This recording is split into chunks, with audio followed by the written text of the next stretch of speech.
Mga iga na tiling dominant TV broadcast network sa Pilipinas ang GMA Network. Kasabay na ika-75 anibersaryo ng kumpanya, nagtala ng mas mataas na revenue at earnings ang Kapuso Network noong nakaraang taon. Yan ang unang balita ni Bernadette Reyes. Mas mataas na revenue at earnings ang iniulat ng GMA Network noong 2025, ang ika-75 anibersaryo ng network habang patuloy na namamayagpag Mapa TV, radio, film at digital platform.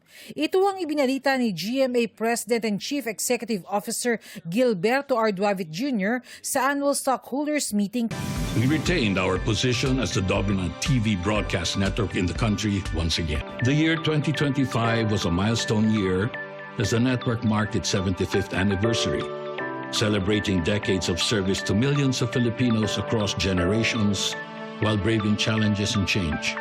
Nitong 2025, tumaas ng 3% ang net consolidated revenue at nagtala ng 6.39% increase sa consolidated net income na naging 2.197 billion pesos.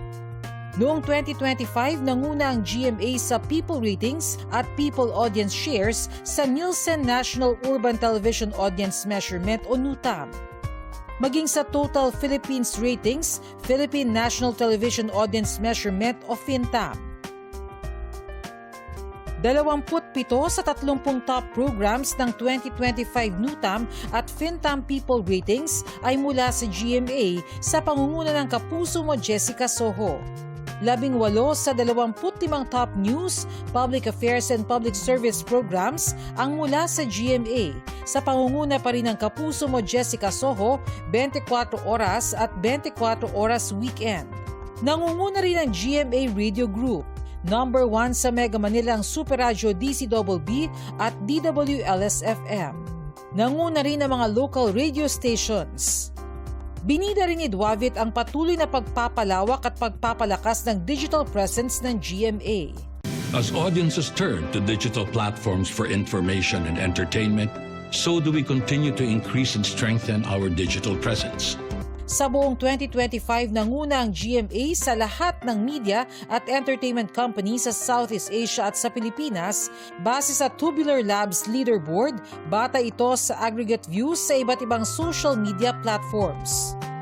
Dahil sa double-digit growth sa iba't ibang major social media platforms ng GMA, pati ang malakas na performance ng GMAnetwork.com at GMA News Online, nagkaroon ng 13% increase sa online digital advertising revenues ang GMA.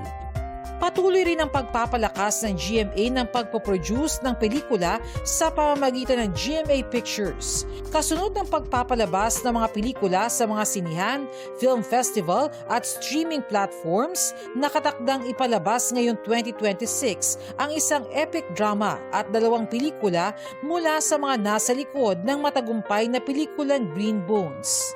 We will continue to evolve, innovate and strengthen our presence across every platform, driven by our commitment to excellence and our aspiration to better serve our audiences and stakeholders.